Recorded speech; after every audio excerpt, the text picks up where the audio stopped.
We already have a quorum. Right. I'd like to welcome everyone to the January Housing Policy Advisory Committee meeting. I wanted to start off the meeting by thanking Craig Brock for his years of service. Is Craig on the phone? I don't know. But he provided many years of service to us, so we thank him for his service.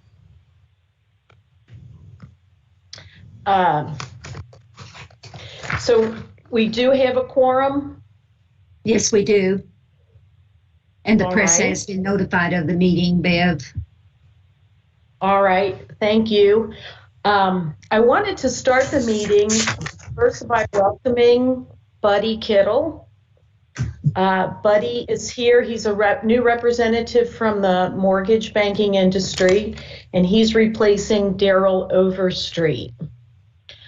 I must confess, Buddy, that I've lost your biography. So could you please just tell us a little bit about yourself? Well, I guess I can just make up my own biography really quick, right? You know it better than anybody. Well, I have to say that with Daryl's exit and you all welcoming me aboard, I have some very, very large shoes to fill. I know Daryl, and he is just a stellar gentleman, industry professional. So I hope that I can just live up to his standards and your all's as well. But I've been in the mortgage banking business for about 29 years now. I've been in various capacities, from loan officer to manager to regional manager to president of a mortgage lending operation for a bank. And currently I'm with Stockton Mortgage as a regional manager covering about 3 states. As far as other things that I've done, I've chaired the Realtors Association of Louisville, their affiliates committee. I've been on the board of directors for the Building and Home Builders Association in Louisville before for 2 years. Served as president for the Louisville Mortgage Bankers Association for 2 years, and also as state president for 2 years. Currently, I chair the legislative committee for the Mortgage Bankers Association of Kentucky, and am on the educational committee as well. So that's a real brief overview of me and who I am. And like I said, I just hope that I can live up to Daryl's legacy. Well, we're glad you're here and we welcome you. At this time, if we could, I know this is rough, but if we could just kind of go around and introduce, if everybody could say their name and who they're with, please. Christina Espinosa-Bardem with the Human Development Institute at the University of Kentucky. We're the University Center on Disability. David Allgood with the Center for Accessible Living in Louisville, Kentucky. Lona Brewer, Kentucky Manufactured Housing Institute. Lona Brewer, proxy for Secretary Rebecca Goodman of the Energy and Environment Cabinet. Dave Wilma Kelly, Health Housing, Lewis County, Kentucky. Wilma Kelly with Fayetteville Housing and Development Corporation. Becky Rohrig, River City Housing, Chodo in Louisville, Kentucky, representing urban nonprofit. This is Jason Dunn. I'm director of the Division of Family Support in the Department of Community-Based Services, Cabinet for Health and Family Services, here for the Secretary's office. Thanks. I'm Craig Potts, Director of the Kentucky Heritage Council. Mary Crowley Schmidt with the Bluegrass Area Development District Area Agency on Aging.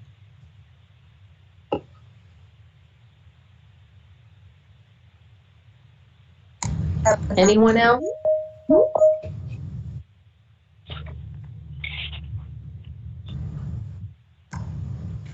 Kathy Figel-Seller, Department for Local Government, proxy for Commissioner Dennis Keene. Dean Loring, Kentucky Transportation Cabinet. Waylon Aldrich, Carpenter.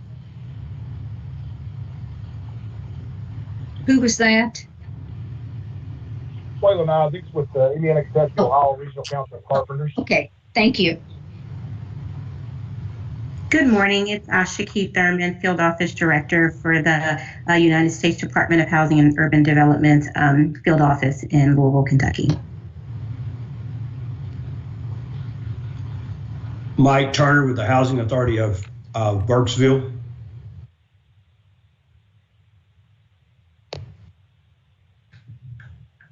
David Rayleigh, Kentucky HUD Office.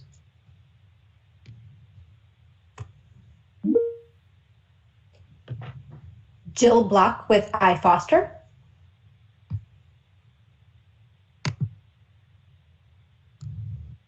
Rob Jones with Audubon Area Community Services.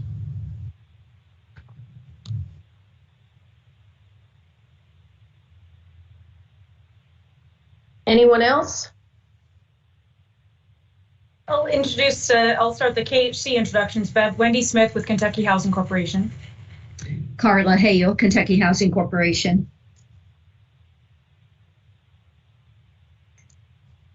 Kelly Winston Reynolds. Winston Miller, Executive Director, Kentucky Housing Corporation. Kelly, go ahead. Kelly Reynolds. I work with Housing Contract Administration as a manager over single family.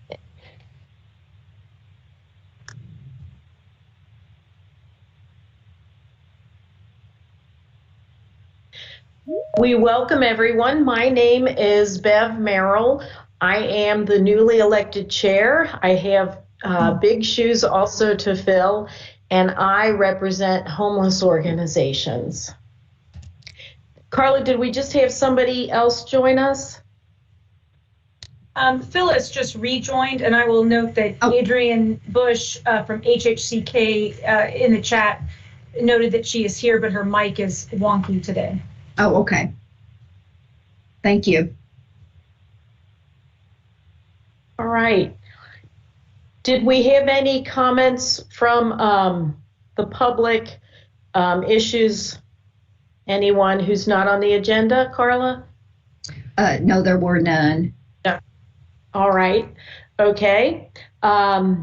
So if someone could make a motion to approve the minutes of the October 26th meeting. I don't know if you need a minute to look over them, but.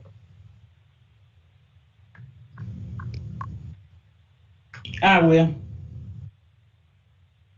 And what's your name? Phyllis Parker. All right. And a second? Christina Espinosa-Bard, second. All right. All in favor, say aye. Aye. Aye. Aye. Aye. Any opposed? All right, so the minutes are approved. We now have a presentation from Jim Patton on the intergenerational housing initiative.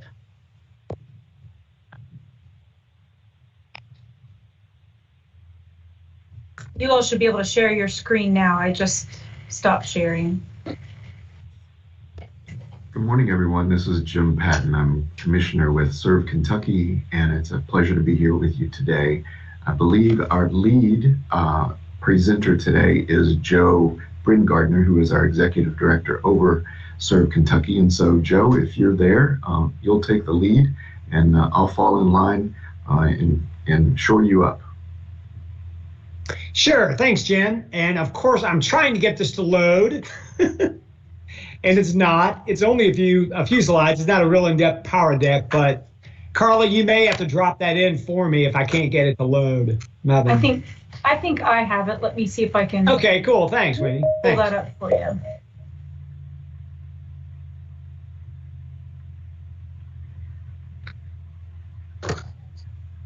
Anyway, while we're waiting, let me just thank everybody for the opportunity. It's really great to have this chance to to share with you all the cool stuff we're doing in AmeriCorps and talk a bit about some of our strategies and visions that we're having for the next several years. A little bit about AmeriCorps, if you don't know about us, we're sort of like a domestic Peace Corps. And we are housed in the Cabinet for Health and Family Services. We've been around about 25 years, but essentially it's an organization where Kentuckians have a chance to dedicate a year of their life to national service. The kind of work y'all do, I'm sure you're very familiar with Vistas and AmeriCorps, but I always have to throw this out there. We actually happen to have one of our longest serving programs that works directly with y'all, our Homes for All program that Caitlin Bottom runs. That's amazing. And that kind of work that they've been doing, they've been nationally recognized. They're just such a great model for what we can and should be doing with their goal of creating, finding, repairing, and maintaining housing for those that are experiencing homelessness or housing insecurity. So today we just wanted to get a chance to maybe talk a bit about who we are and an idea we have. Some of y'all might know a bit more about the intergenerational living model, but I do want to just share that with you. And I brought a couple of our partners on board, one of which being Jim, who will speak in just a moment. Jim is one of our commissioners. We are governed by a board of 25 commissioners that are appointed by the governor, and Jim is one of them. And he also happens to help lead a phenomenal organization that we do a lot of work with as well. And we have a guest on board, Sarita, who works with iFoster, and we're so proud to say that they'll be coming on board in our portfolio as well, doing tremendous work with foster youth aging out. Next slide.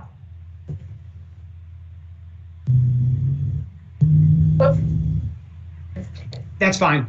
That's pretty much some of the stuff I was just sort of talking about. I mean, the work that we do in AmeriCorps, it's quite vast. The scope is very, very large. The power behind the work that we do is that we create public and private partnerships with champions in those communities, and they onboard cores of their neighbors, their friends and neighbors, and they work all throughout the year and they address these social issues. So really proud of that work. What's cool about Kentucky is we've had the largest and fastest growing state commission in the country. When I came on board about 8 years ago, gosh, we had I think we had 6 programs working in about 40 counties. You can go to the next slide, please. And those 6 programs in 40 counties have exploded to what will soon be 25 programs, now working in most all of Kentucky counties. We still got a few bare spots there, but we're hoping to kind of get those tackled. You can see that if you see the house icon, that's Homes for All. That's our AmeriCorps program that we are so, so proud of. And you can see how they're scattered all across the state. So really, really great stuff that they're doing. So a bit more about us, really, before I sort of pass it on to Jim, who will be representing us as a commissioner. We're constantly striving to see new models and new ways that we can better serve people and address different social issues. And intergenerational living, it's something I keep reading about. A couple years ago, I read an article, and they were talking about this being the Denmark model. This concept of college-age students living with seniors and the magic that created, and how it was such a win-win. And it just made me think, gosh, we've got a program that we work with the Christian Appalachian Project, where we provide housing, and that's allowed that program to really thrive in Appalachia, and it's allowed us to onboard a very diverse background of people that love to serve. Housing is one of the biggest issues, biggest barriers to people that would love to serve at AmeriCorps.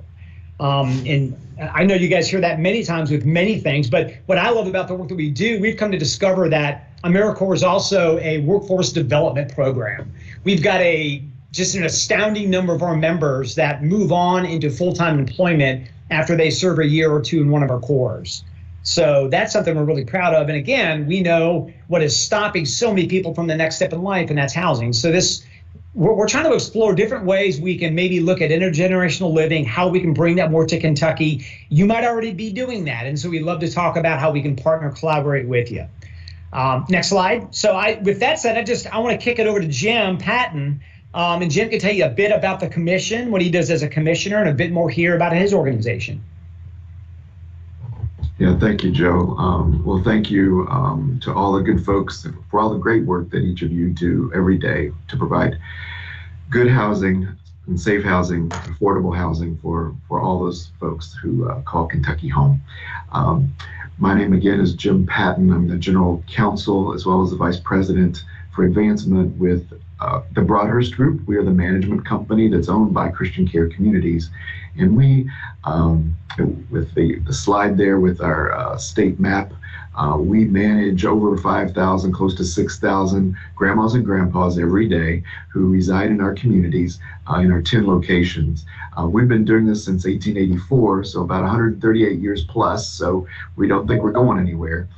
We enjoy doing what we do, everything from independent living, assisted living, Alzheimer's, dementia cares, rehab, personal care, all of those different elements that create a life plan for a senior who needs somebody to come alongside them and perhaps their family members as well and give them support that they need to enhance their journey of life. So it's been a real joy for me. My family, we've been either donors, volunteers, board members, or staff and executive leaders with Christian Care one way or another for about 45 years. So my family is just really, really invested in this mission. I base out of Louisville, but I visit all 10 of our locations and provide resident support. One of the beautiful things that I've seen over my years of service to this organization is that intergenerational care is something that I think Kentucky will benefit from.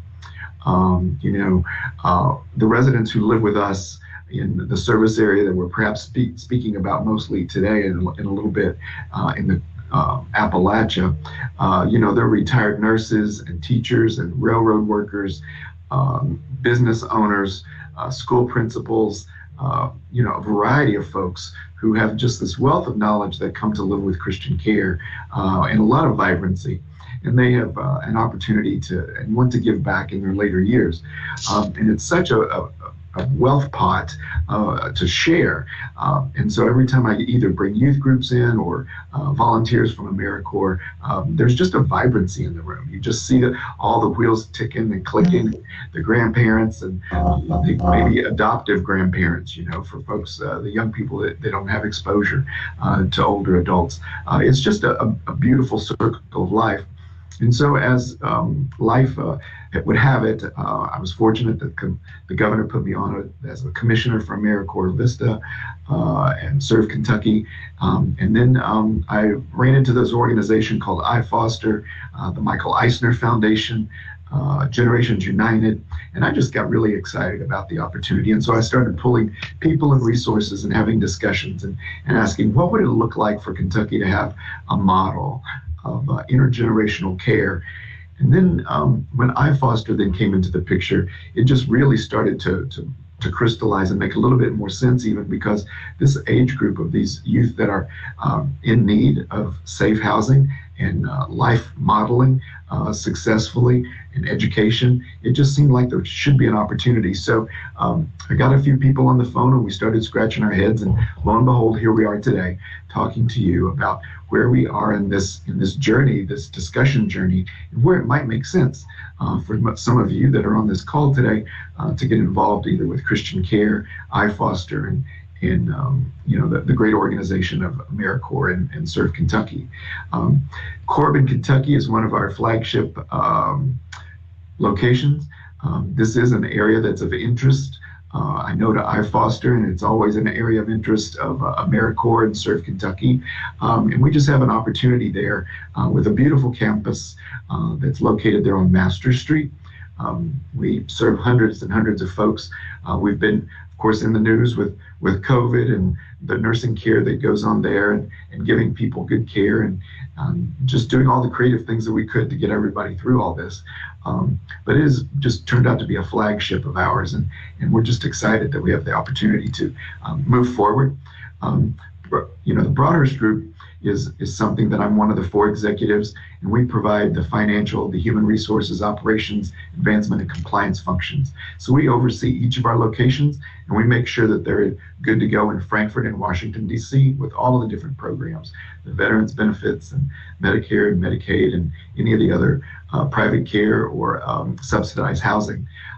We have subsidized housing through HUD in many of our locations and have had since That program started, some of it in the early 60s and early 70s. So it's exciting to be part of this discussion today. We're honored that you would have us to come on your agenda. And I know that iFoster is coming on board as one of our partners, funding partners with AmeriCorps. And so I'll be happy to turn it over to iFoster, and I think Sarita's out there somewhere. Hi, good afternoon. Actually, Sarita's not able to be with us today, but I'm Jill Block, also with iFoster. Jill, thank you. I'm sorry. No, that's all right. I believe if you want to go to the next slide, I can talk a little bit just to give you a broad overview of iFoster. So we're a national nonprofit. We have been around for over 10 years. And really everything that we do is around providing resources, but also supports and information for young adults, largely in the child welfare system, but that can be currently or formerly in the system. As you know, they said that we are lucky enough to are being partnered with Serve Kentucky. Are you able to go to the next slide at all?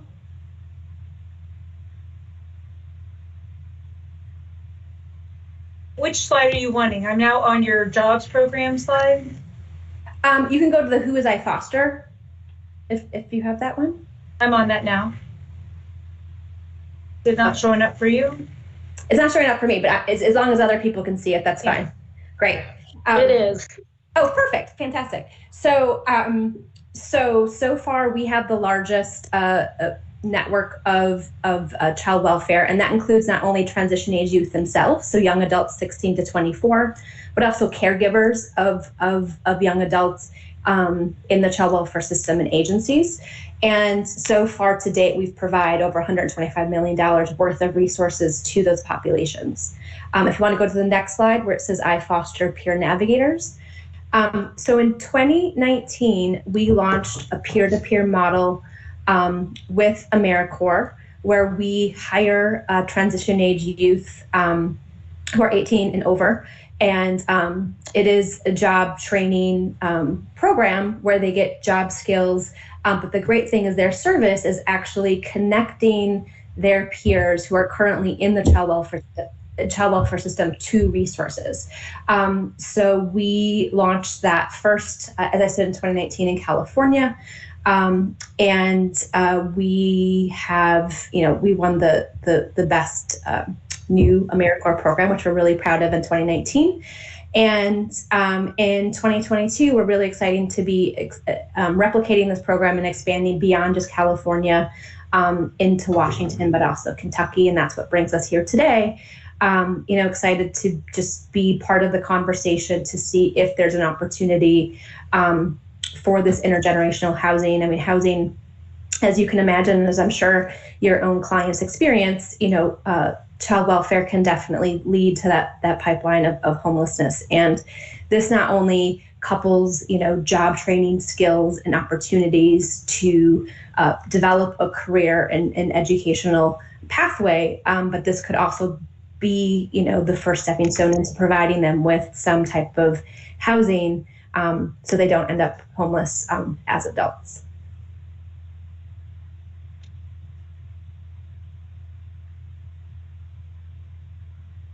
Thank you very much. Is there another presenter, or is that?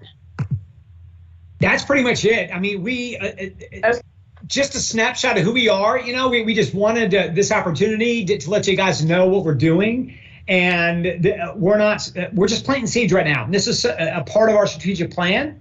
And for the next several years, we're going to look at as many ways as possible. If we can get one foster youth in transition and get that one foster youth with a family, we've succeeded, as far as, or any young person with an older person, whatever that's going to look like. We're going to keep plugging at this. If you've got any resources in that arena, or if you work in this area and are interested more in helping us out, let us know, and we'll take it from there. Is now exiting. Absolutely. And I know in the homeless system, we ask young people if they've come up through the foster care system.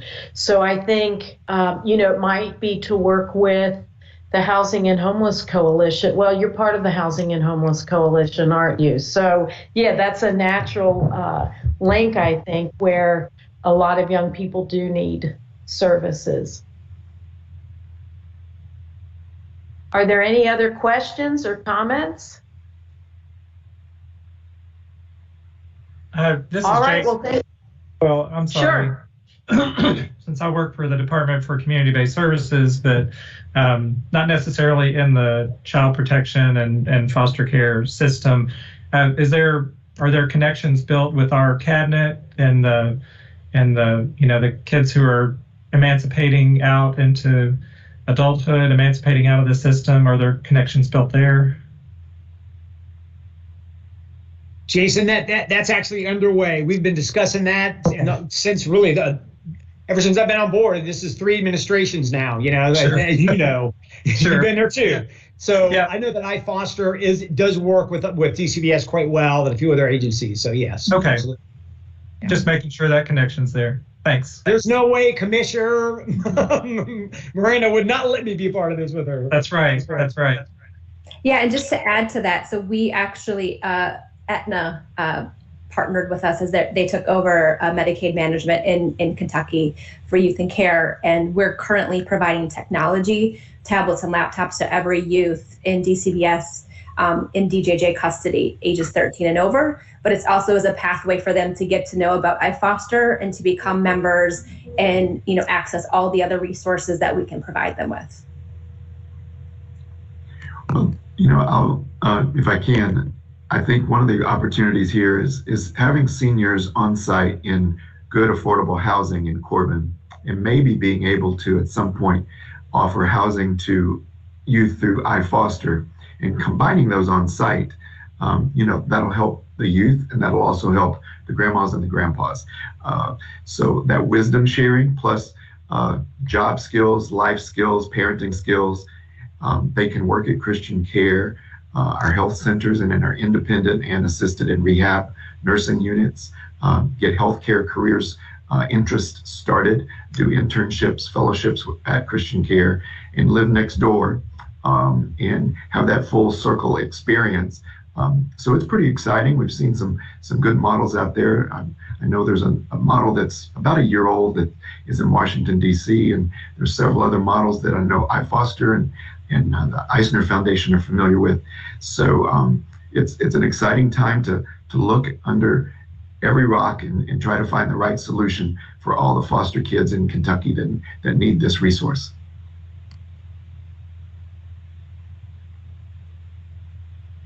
All right. Well, thank you very much for taking time to join our committee meeting. We appreciate it. Thank you.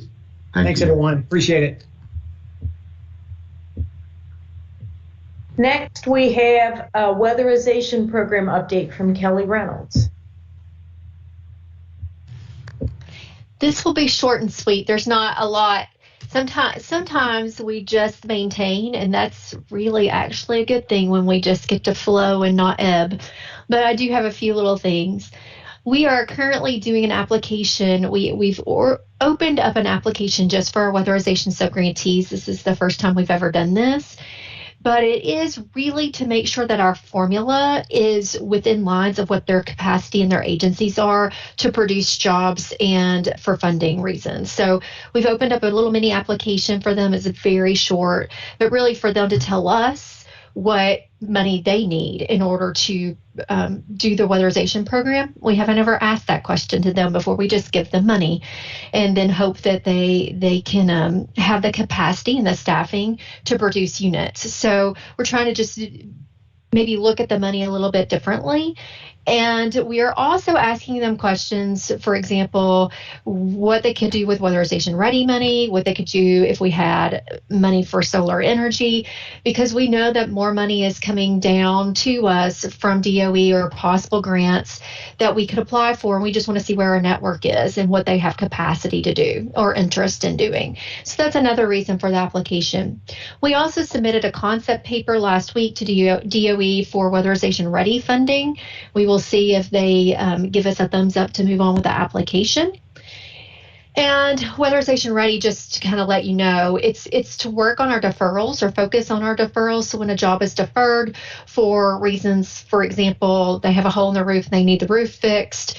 Right now we have some LIHEAP dollars to do that, but the DOE is offering a grant to help us with those repairs as well. So we could turn that deferral job into a viable weatherization job so we could get a weatherization completion out of it. So that's what that concept paper is about.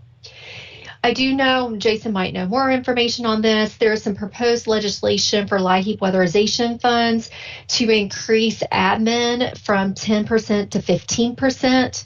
And then they have some draft language in to help with a cooling program with the LIHEAP weatherization funds, which we actually have been working on at KHC with some of our weatherization partners to draft an idea of how to use LIHEAP money for a cooling program. So I think that those changes in legislation would work to our advantage. So I'll keep you posted on those. The Cabinet for Health and Family Services submitted a change in their LIHEAP weatherization plan for us to reduce our SIRs, which is savings investment ratios, from a 0.8 to a 0.6. We are waiting to hear if that will be approved, but that's going to help our agencies, one, use more money, but two, address material cost and labor cost increases that are now excluding certain measures that we could fund last year. So that's going to help them with that problem that we're facing. We also will begin in the next month or so working on our Department of Energy state plan. That will be due the first week of May, so it usually takes us a good 2 months to put it together. It is quite lengthy. This year, we do know there will be 2 changes. One, we actually have to address disasters. So due to the recent tornadoes in December, we realized that our weatherization state plan said, because we had never dealt with this before, we will draft disaster language when we have that problem. Well, now we have that problem, so we will be figuring out how we need to best draft language just to make the weatherization program a little bit more useful in a disaster arena. But I've got some language from Wisconsin to help guide us in that. And then we also, this is a new requirement, part of the Biden administration Justice 40 requirements, where they started with the Department of Energy to focus on injustices in social programs.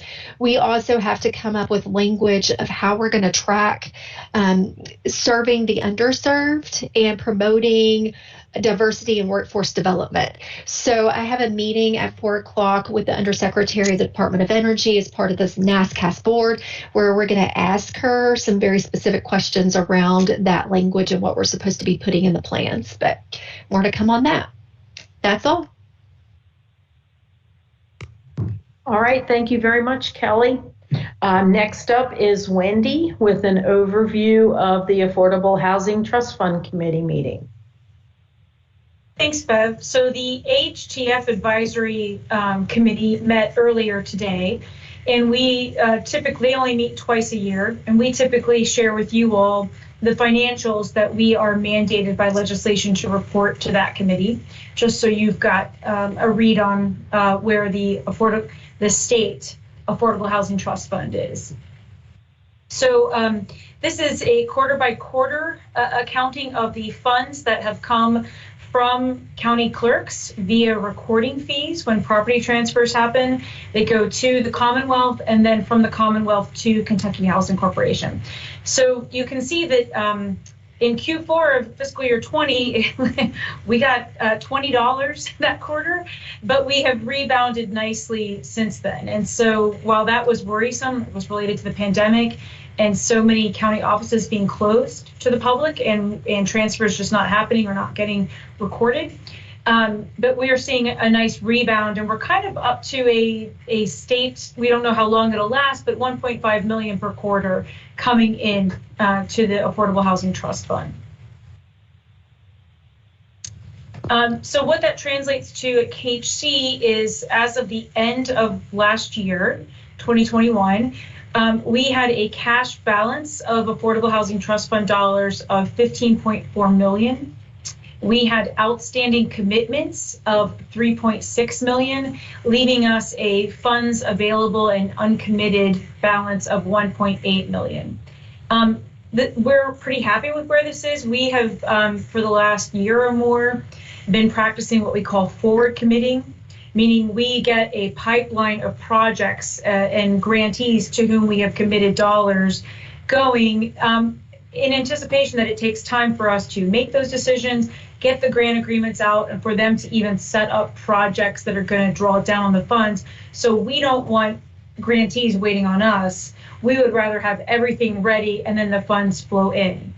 Now that one quarter made us nervous when we got $20, but it's worked out okay so far. And KHC has the wherewithal to fill in gaps if we do have to wait on some dollars. But we're very pleased with doing the forward committee with HTF. That has seemed to help the pace of funds being available and hopefully keeping partners from waiting on us for a grant agreement and a pipeline of funds.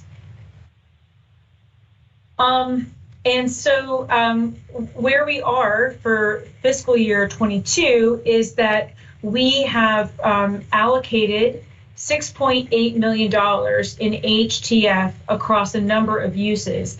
Now, we actually anticipate we may have more available depending on if this 1.5 million continues, but we've been conservative in our allocation plan. But with Affordable Housing Trust Fund dollars, we've committed $1.5 million to single-family home ownership production, meaning building new houses, like with Habitats or other nonprofits, $1.5 million to home repair, and then $3.8 million to the production of multifamily rental. That could be a duplex, that could be a 50-unit project. It really ranges. In terms of how much between Affordable Housing Trust Fund and the HUD Home Program that we have allocated for single-family home building or single-family home repair, that adds up to $7 million for fiscal year 22. So it mirrors last year's commitment, a little lower than FY20. And again, we would expect it to go past 7 million, but that just is hinging on making sure the HTF revenue stays at a higher level than it had been. That's all I have. I'll pause there in case anybody wants to ask an HTF question.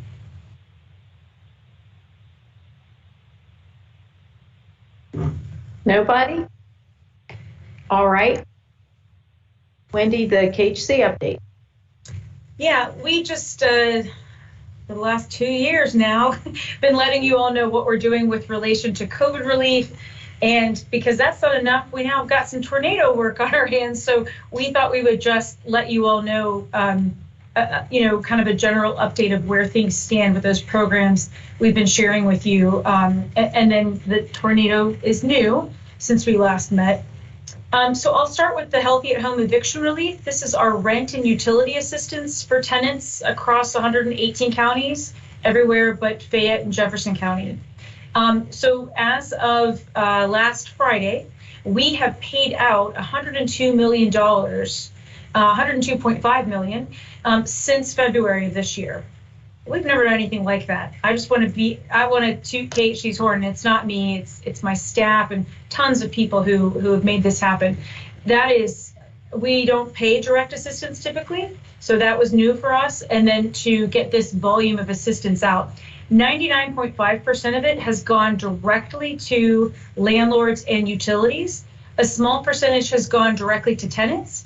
If their landlord won't participate or doesn't respond after we try to contact them 3 times, we pay the tenant directly, as allowed, as kind of required almost by Treasury. We have paid out over 30,000 individual payments on behalf of just over 21,500 households across the Commonwealth.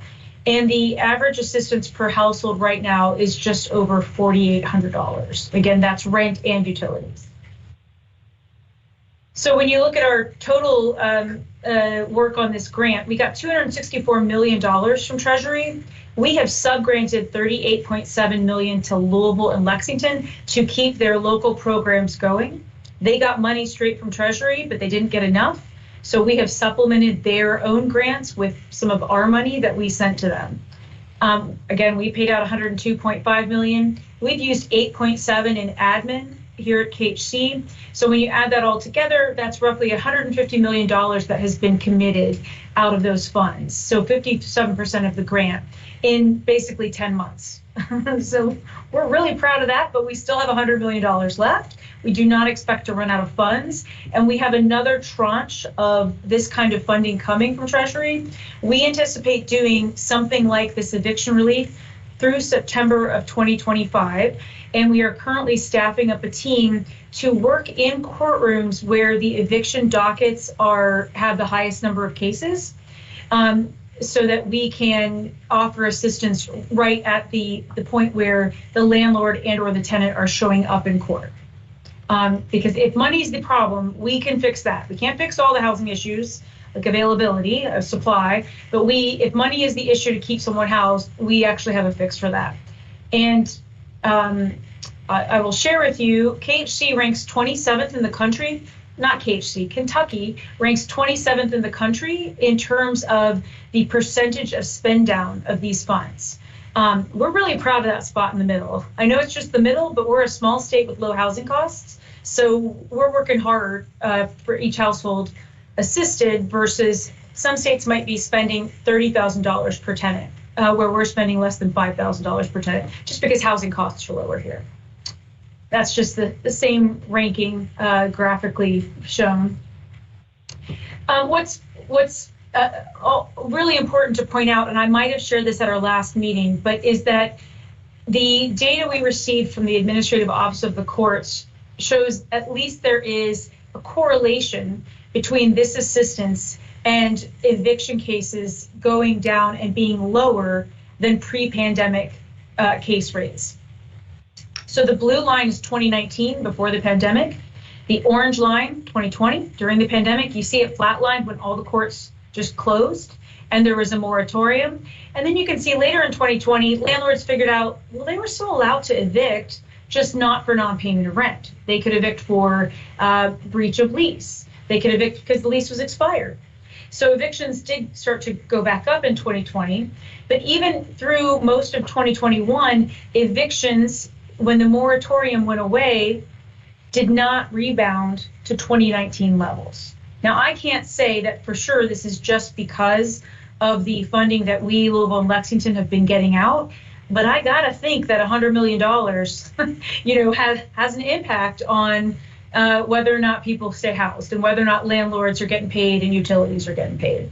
So I see this as just really good news for housing stability. And really in Kentucky and across the country, we have not seen the tsunami of evictions that we worried about. And that is largely because rent got paid for. Landlords got made whole and utilities got paid and a lot of organizations stepped up to get that assistance out. So rah, that's really a good thing. Any questions on that? I'm going to move on to another COVID program, unless y'all want to ask about healthy at home eviction relief. I really just, hats off to KHC. I think it was a monumental task. I know it was overwhelming. And, I think the organization did a fabulous job. And I think the statistics bear it out.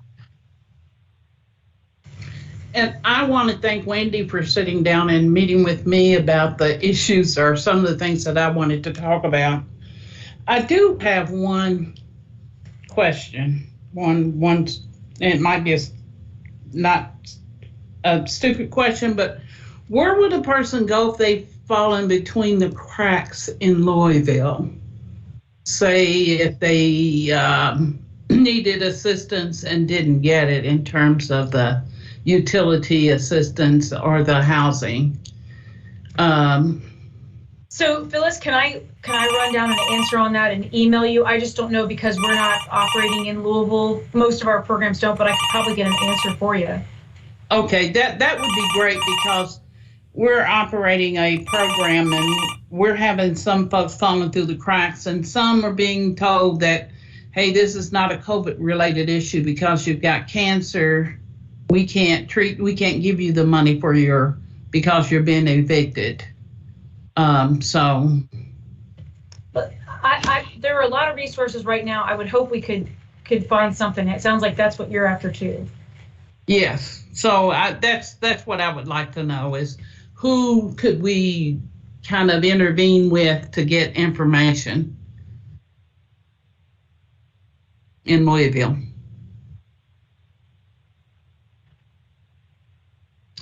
You want me to move on, Bev? There are a couple other programs I want to touch on. Yes, please. Yeah. Yes. So we will be launching next month a assistance program for homeowners who got behind on their mortgages, insurance, and taxes during the pandemic. This won't flow as fast as the rental assistance. There's a lot more rules involved, and you got involved a bank and a loan servicer and all that kind of stuff. But we have $85 million to help homeowners across 120 counties. So this will be statewide. We have a sign up link. I've shared that before, but I just wanted to let you all know we got approval from Treasury at the end of December for our plan. We're doing a pilot right now with some of our own borrowers to work the kinks out, and then we intend to open it publicly next month. So if you know a homeowner who might be in trouble right now, let's make sure they know about it. Okay, and then we also have, Bev, did you want to ask something? No. No, okay. We also have a bucket of funding through the American Rescue Plan Act, which was one-time special HUD home funding to create housing for people experiencing homelessness. It's primarily geared toward developing some kind of rental housing or non-congregate shelter. We can spend a little bit of the dollars on services, and we could use it for rent assistance also. But I'll tell you, we've got lots of money for rent assistance. We really need units. We just, everywhere across the state, we need more units that are affordable to our lowest income or no income households, and ideally with some services attached to them so that those folks can stay housed. So we were the first state to submit our home ARP allocation plan to HUD. We have heard it's been approved, but we haven't gotten that in writing, so we don't have access to the funds yet. This involves multiple departments at KHC, and we intend to use these dollars alongside other funds that we have to get large scale, hopefully, housing developed, but also small scale, duplexes, triplexes, quadplexes in some of our rural areas where, they're not going to do 50 units of housing for the homeless, but they need some. And I do want to let you all know, we just put out an invitation for development teams to participate in what we're calling the Supportive Housing Institute. A national technical assistance provider, the Corporation for Supportive Housing, has been engaged by KHC. They've been working with us on this new home money to create housing for the homeless, because it's not something we have done enough of, and we aren't sure we know what we're doing. So we brought them in. They're going to be offering a 5-month institute where a development team, which would typically be a developer, a nonprofit, and a property management company, would participate 1 day a month for 5 months, and they will help put together a project, the financials, the service plan, the thinking about the legal structure, the partnership structure, so that the applications they put in for KHC funding or other funding would be really strong, and that those projects would be likely to be sustainable over time. We don't want anyone to do a project without really vetting it and making sure it's going to work for them as a service provider, as an owner, all of that. So those are due. The applications to participate in that institute are due February 10th. And then I'll just move on. So we are playing a role with tornado response. We and DLG, Department for Local Government, are named as co-leads of the Kentucky Disaster Housing Task Force. We have been meeting weekly with FEMA and Kentucky Emergency Management, and just began meeting with the Red Cross. We've talked with a lot of our partners. We've reached out to our homelessness providers in Western Kentucky to see, do they have enough funding to rapidly rehouse folks if they are approached? And all but one, we reached out to 4, all but one have sufficient funding. We are working on shifting some dollars to the one that thinks they're going to run low. We're still kind of working to figure out our role, but what we've done in the meantime is build an inventory of available units. So we've got a web page, and from that, property owners can let us know if they have available units. It's a really simple form. And we have built this interactive map where Red Cross or individuals, emergency managers, whoever can click on a county and get a listing of units. It has a couple tabs. So one tab has by state, county, and then 1 bedroom, 2 bedroom, 3 bedroom, so you can look it up.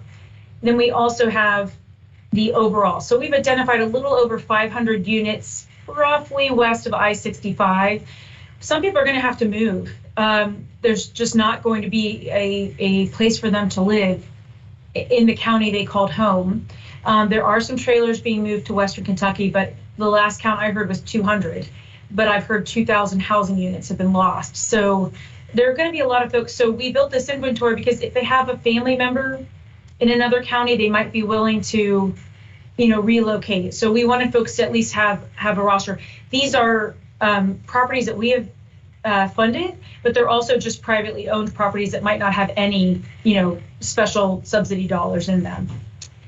And I have just a list of a bunch of different web links because we'll send this to you all. So in case you wanted any of these links to any of the stuff that we shared. And that's all I've got, Beth. All right, thank you, Wendy. Are there any questions for her? All right. Hey, this is Logan Haynes. I'm with the Kentucky I'm with the Kentucky Manufactured Housing Institute. I just wanted to point out one more resource.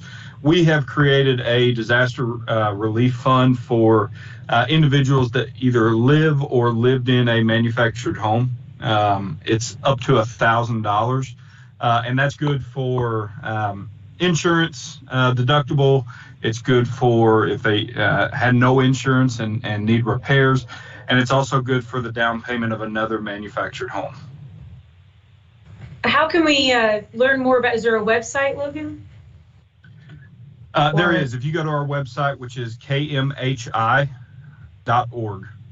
Great. It's on the front page. Thank you so much. Sure. All right. Next, I have an informational announcement. Some of you may be familiar with the K count, which is across the United States, HUD oversees a count of persons who are homeless. Every year, it's usually done on the last Wednesday in January, but because of COVID going back up, they postponed it to the last Wednesday of February. So if you're interested in being involved in that count, usually it's homeless providers who do that, and sometimes with other community members, you could let me know and I could get you some local information on that. Any other announcements?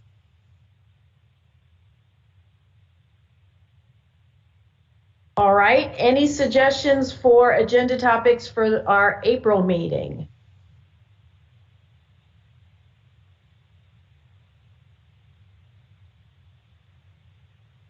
If you think of any, let me or Wendy or Carla know.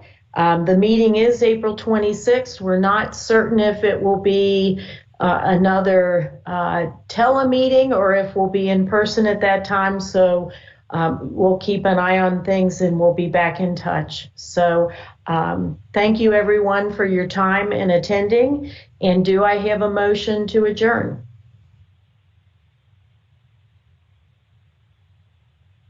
So moved.